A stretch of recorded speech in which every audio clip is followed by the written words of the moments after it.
سرکار شہنشاہ بغداد سلطان الاولیاء عبد القادر جیلانی رضی اللہ تعالیٰ عنہ، اس عظیم شخصیت کا نام ہے جس کو اللہ تبارک و تعالیٰ نے مقام محبوبیت کے ساتھ مقام غوثیت عطا فرمایا۔ اولیاء اکرام میں یہ مقام بہت کم کو ملا ہے جو سلطان الاولیاء شہنشاہ بغداد کو ملا ہے، ورنہ اولیاء میں کوئی ایسا نہیں ہے جو منبر پر کھڑے ہو کر کے یہ اعلان کرے کہ میرا قدم ہر ولی کی گردن پر ہے۔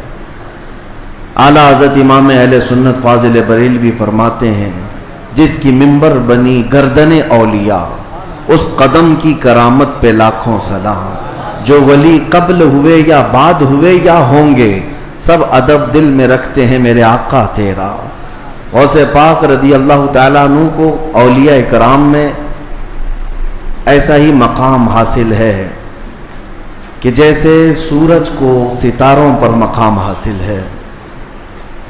آپ کو اللہ تعالیٰ نے بچپن سے علمی شرافت کے ساتھ ساتھ خاندانی شرافت ایسی عطا فرمائی کہ آپ اپنے والد ماجد کی طرف سے حسنی سادات ہیں اور اپنی ماں کی طرف سے حسینی سادات ہیں، یعنی امام حسن مجتبی ان کے دادا ہیں، امام حسین شہید کربلا نانا ہیں، جس کے دادا اور جس کے نانا دونوں جنتی جوانوں کے سردار ہوں، اس نسبت کا عالم کیا ہوگا۔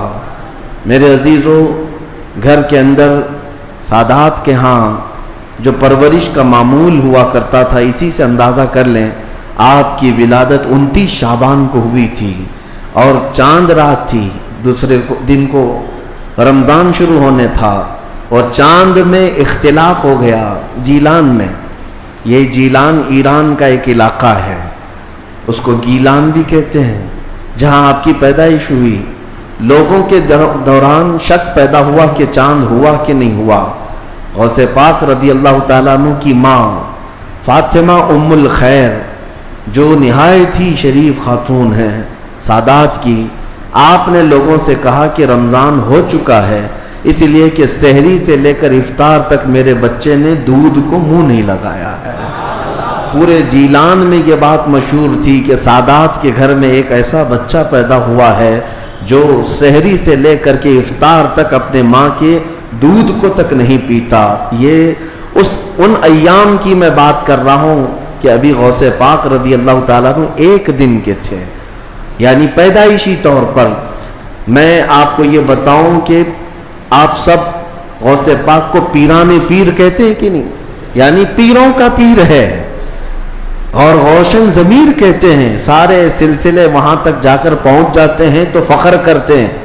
غوث پاک سے جس کا سلسلہ ملتا ہے وہ دنیا میں فخر کرتا ہے۔ میں یہ کہتا ہوں کہ پیروں کا پیر پیدا ہوتے ہی روزہ رکھتا ہو، اور اگر کوئی ڈھکوسلا جھوٹا پیر یہ کہتا ہے کہ ہمارے اوپر شریعت نہیں ہے، تو بات یہ یاد رکھ لینا کہ اس کا غوثیت معاف سے کوئی تعلق ہی نہیں ہے۔ وہ شیطان کا مرید ہو سکتا ہے، رسول اللہ تک لے جانے والا راستہ ہرگز نہیں ہو سکتا۔ میرے آقا صلی اللہ علیہ وسلم تک لے جانے والا راستہ وہی ہے جو غوثیت معاف کے راستے سے ہو کر کے چلتا ہے۔ پیدائشی طور پر شریعت کی پاسداری کرنے والے شیخ عبد القادر جیلانی، میرے عزیزو، آپ کو یہاں غوث پاک کی کرامات سنتے سنتے ایک کسوٹی بھی حاصل کر لینا چاہیے کہ ہر پیر کو پرکھ کر کے دیکھو، شریعت کے سانچے میں اترتا ہے تو وہ مرشد ہے، اور شریعت سے ہٹ جاتا ہے تو پھر وہ شیطان کا پھندا ہے۔ اس بات کو ہمیشہ یاد رکھیں۔ اگر کوئی اپنے گھر میں بیٹھ کر کے کہتا ہے کہ ہمارے لیے نماز نہیں، ہم تصور کی نماز پڑھتے ہیں، ہم تصور کی نماز پڑھتے ہیں، اور ہماری نماز تو مکہ میں ہوتی ہے، مدینے میں ہوتی ہے، تو کھانا یوں کیوں کھاتے ہیں، یہاں کیوں کھاتے ہیں؟ مریدوں کے سامنے تو سب چیزیں چلتی ہیں، اور نماز مکے میں ہوتی ہے، مدینے میں ہوتی ہے، نماز چھوڑ کر بیٹھے ہیں۔ ایک بات یاد رکھ لیں کہ سارا طریقت کا سلسلہ صرف قوالی سننے کا نام نہیں ہے۔ ہاں، اشعار حضور پاک کی محبت میں اور اللہ کی محبت میں سننا یقیناً باعث ثواب ہے، ہم خود بھی سنتے ہیں، لیکن وہ پیر ہی کیسا جسے قرآن پڑھ سننے کے بعد کوئی وجد نہیں آتا، قرآن سننے کے بعد کوئی وجد نہیں آتا، حدیث رسول سننے کے بعد کوئی وجد نہیں آتا، وجد کہاں سے آئے گا سمجھ میں نہیں آتا، اور پھر ڈھول باجے پر تو پھر ہاتھ بھی ہلتے ہیں، پیر بھی ہلتے ہیں، اور پھر اگر کوئی یہ سمجھے کہ یہی مرشد ہے، پیر کامل ہے، تو دھوکے میں ہے ایسا بندہ، دھوکے میں ہے۔ وہ غوث پاک رضی اللہ تعالیٰ عنہ جن کی کرامات بیان کرنے کے ساتھ ساتھ ہم یہ بھی بیان کرتے ہیں کہ 40 سال آپ کے ایسے گزرے ہیں کہ صرف ایک انگور کے دانے سے آپ نے سحری کی ہے اور ایک آدھا گلاس پانی پر آپ نے افطاری کیا ہے، اتنے سال تک روزہ رکھے ہیں۔ ان میں کئی سال ایسے آئے ہیں کہ پوری رات بھر شیخ عبد القادر جیلانی کھڑے ہو کر کے نماز پڑھتے رہے۔ ان اولیاء کے لیے جن کے مجمع میں 70,000 سے کم کا کبھی مجمع نہیں ہوتا تھا، نماز معاف نہیں ہوئی، روزہ معاف نہیں ہوا، تو آج کے جانور نما کسی ایسے ڈھکوسلے بابا کے لیے نماز کیسے معاف ہو سکتی ہے، یا روزہ کیسے معاف ہو سکتا ہے؟ اس بات کو ہمیشہ ذہن نشین کر لیں، شریعت میرے مصطفیٰ کی ہے، اور نبی پاک صلی اللہ علیہ وسلم کی شریعت سب سے اوپر ہے، اس کے بعد ہی کوئی مقام مل سکتا ہے۔ اسی لیے اعلیٰ حضرت کی بات سنو، فرماتے ہیں بخدا خدا کا یہی ہے در۔ اللہ تک اگر کوئی پہنچنے کی بات کرتا ہے نا تو اسے جانچ کر کے دیکھ لو کہ حضور کے بارے میں کیا کہتا ہے۔ بخدا جس کا مطلب ہے قسم خدا کی، خدا کا یہی ہے در، یعنی رسول پاک کا جو دروازہ ہے یہی خدا کا دروازہ ہے۔ بخدا خدا کا یہی ہے در، نہیں اور کوئی مفر مقر۔ حضور کو چھوڑو گے تو نہ بھاگنے کی جگہ ہے نہ ٹھہرنے کی جگہ ہے، کہیں نہیں اور کوئی مفر مقر۔ اور پھر اعلیٰ حضرت فرماتے ہیں اگر کوئی خدا تک پہنچا بھی ہے تو سمجھ لو جو وہاں سے ہو یہی آ کے ہو، جو یہاں نہیں تو وہاں نہیں۔ اگر وہ رسول پاک صلی اللہ علیہ وسلم کی شریعت کبریٰ تک نہیں پہنچا تو پھر سمجھ لو کہ خدا تک پہنچ ہی نہیں سکتا۔ میرے عزیزو، غوث پاک رضی اللہ تعالیٰ عنہ کی پوری زندگی اگر میں آپ کو بتاؤں وہ عشق رسول کے سانچے میں ڈھلی ہوئی تھی۔ نبی پاک کی شریعت پر ایسا سختی سے عمل کرتے تھے کہ منبر پر کھڑے ہو کر کے آپ نے اعلان کیا میرا مرید اگر نماز نہیں پڑھتا تو اسے ہمارے قبرستان میں بھی دفن نہ کیا جائے۔ غوث پاک رضی اللہ تعالیٰ عنہ شریعت کے معاملے میں اس قدر سخت تھے۔ پھر میں پوچھنا چاہتا ہوں ان سے بڑا دنیا میں اور کون پیر آیا ہے؟ اگر کوئی اپنے مریدوں کو نماز معاف کرا دیتا ہو، روزے معاف کرا دیتا ہو تو یاد رکھ لینا وہ شیطان کا پھندا ہے جو تمہیں نبی کریم صلی اللہ علیہ وسلم کی شریعت سے دور لے کر جاتا ہے۔ سب سے پہلی چیز ہے میرے مصطفیٰ کی شریعت۔ حضور پاک کے طریقے پر اگر کوئی چلا ہے تو اسے ولایت بھی ملتی ہے۔ اللہ کا ولی حضور کی شریعت پر گامزن ہو کر کے ہی چلتا ہے۔ کچھ مجذوب اولیاء ایسے ہیں جن کی عقل فنا ہو جاتی ہے تب ان کے اوپر سے شریعت کا قلم اٹھا لیا جاتا ہے، وہ مستثنا ہیں، وہ الگ ہیں۔ لیکن جتنے اولیاء آئے سب کا رسول پاک صلی اللہ علیہ وسلم کے دربار میں ایسا وسیلہ ہے، ان کی ایسی پہنچ ہے کہ اس کے بعد ہی انہیں ولایت کی منزل ملتی ہے۔ میں ایک بات بتاتا ہوں آپ کو، غوث پاک رضی اللہ تعالیٰ عنہ کے مقام کے متعلق محبوب الہی کا نام سنا ہوگا۔ دلی کے شہنشاہ، دو اولیاء کو محبوب کا نام دیا گیا ہے۔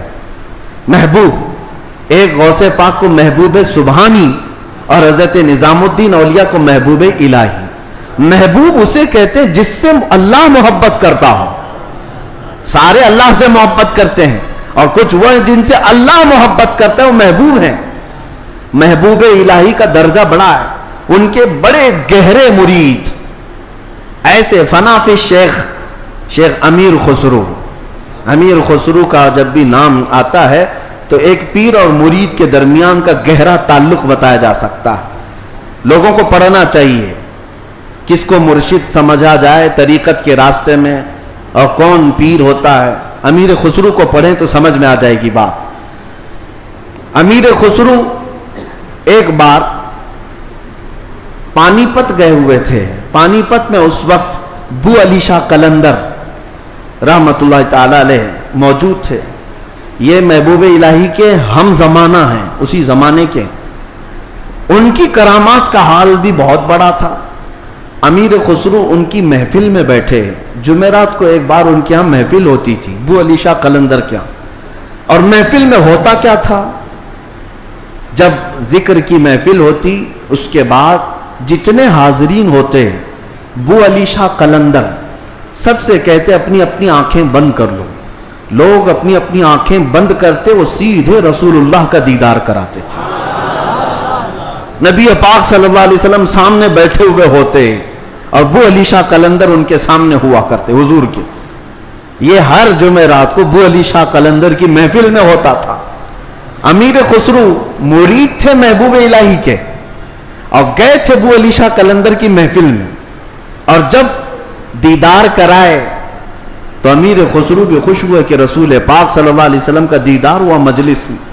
لیکن بات اتنی ہوئی, آنکھیں کھولنے کے بعد ابو علی شاہ قلندر امیر خسرو کو یوں کہتے ہیں, خسرو میں تو رسول اللہ کی مجلس میں تجھے لے گیا, تیرا پیر تو وہاں کہیں نظر نہیں آیا, تیرا پیر وہاں پر نظر تو نہیں آیا. امیر خسرو کو یہ بات لگ گئی.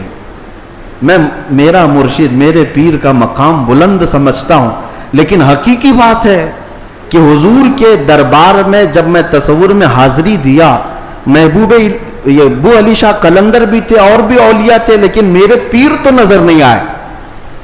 وہ غمگین حالت میں اپنے پیر کے پاس آئے, اپنے مرشد کے پاس. محبوب الہی سے کہتے ہیں آج میں محفل میں گیا اور انہوں نے فارسی ایک کلام لکھایا ہے, شب جائے کہ من بودم, بہت مشہور کلام ہے امیر خسرو کا. اس واقعے کے بعد انہوں نے لکھا تھا. پہلے پورا واقعہ کیا ہوا وہ میں بتاتا ہوں. محبوب الہی کے پاس روتے ہوئے کھڑے تھے. ابو علی شاہ قلندر نے رسول اللہ کا دیدار کرایا, لیکن ساتھ میں انہوں نے مجھے تانا مارا کہ تمہارا پیر تو محفل میں نظر نہیں آیا.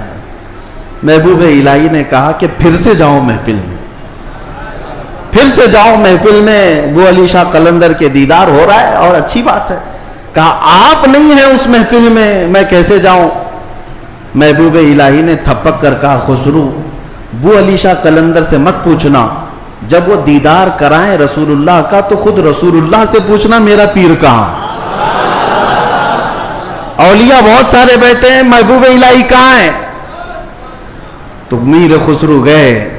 اب کی بار جو محفل سجی اور جب آنکھ بند کرنے کا حکم ہوا, امیر خسرو نے آنکھ بند کی, دیدار ہوا میرے مصطفیٰ کا. اولیاء کرام کی مجلس تھی.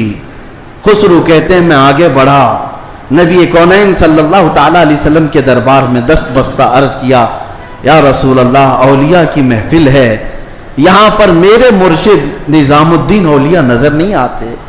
نبی پاک نے فرمایا ایک منزل اوپر چڑھ جا, ایک منزل اوپر چڑھ جا. امیر خسرو کہتے ہیں میں ایک منزل اوپر گیا تو دیکھا ایک بہت بڑا دالان ہے, صحن ہے, وہاں بھی رسول اللہ جلوہ فرما ہے, مسند نشی ہے, وہاں دیگر اولیاء اکرام ہیں اور دیگر اولیاء, لیکن وہاں بھی میرے مرشد نظر نہیں آئے. میں پھر پوچھا میرے مصطفیٰ سے آقا یہاں پر بھی نہیں ہے. حضور نے فرمایا ایک اور منزل چڑھ جا. خسرو کہتے ہیں میں تیسری منزل پر آیا, وہاں بھی حضور بیٹھے تھے, لیکن اولیاء کی محفل میں میرے پیر نظر نہیں آئے. پھر پوچھا, حضور نے ایک اور منزل چڑھائی, یہاں تک کہ 7 منزلیں چڑھ لی. امیر خسرو کہتے ہیں اب اوپر جیسے جیسے جاتا تھا مجمع کم ہوتا جاتا تھا, تھوڑے تھوڑے سے رہ جاتے تھے. 6ٹھی منزل پر آیا, جب بھی میں اپنے مرشد کو نہیں پایا, پریشان ہو کر پوچھا تو کہا ایک اور منزل چڑھ جا. اوپر گیا تو وہاں مصطفیٰ کریم صلی اللہ علیہ وسلم مسند نشین ہیں. مسند نشین ہے, بس 3 لوگ بیٹھے ہوئے ہیں, دائیں ایک بزرگ ہیں, بائیں ایک بزرگ ہیں, اور بالکل سامنے محبوب الہی بیٹھے ہوئے ہیں. امیر خسرو کہتے جیسے ہی مجھے اپنے پیر کا چہرہ نظر آیا میں نے آنکھیں کھول دی, رقص کنا ہو گئے. جو فنا پی شیخ تھے پھر انہوں نے کلام لکھا شب جائے کہ من بودم. وہ رات کیسی تھی جس میں میں تھا اور خود رسول اللہ مجلس کے امیر تھے, مجلس کے شمع میرے مصطفیٰ تھے. گنگناتے ہوئے اپنے مرشد کے پاس آئے. اب جو بات مجھے کہنا تھا جس کے لیے میں نے یہ واقعہ چھیڑا سنیے آپ. میں نے یہ واقعہ محبوب الہی کا کیوں بتایا؟ آئے محبوب الہی کے پاس، خوش تھے، وجد کنا تھے. محبوب الہی نے پوچھا خسرو دیکھا ہے اپنے مرشد کو؟ کہا ہاں میرا مقصد میری مراد پوری ہو گئی. اس کے بعد محبوب الہی نے کہا کیا کسی اور کو وہاں نہیں دیکھا؟ امیر خسرو نے کہا میری توجہ ہی نہیں گئی، میں نے مرشد کو دیکھا تو پھر خیال نہ رہا. محبوب الہی سے پوچھنے لگے حضور اس منزل میں جو رسول اللہ کے دائیں اور بائیں تھے وہ کون تھے؟ تب محبوب الہی نظام الدین اولیاء نے کہا ان کے بائیں جانب خواجہ غریب نواز تھے اور بائیں جانب پیران پیر غوث اعظم بغدادی موجود تھے.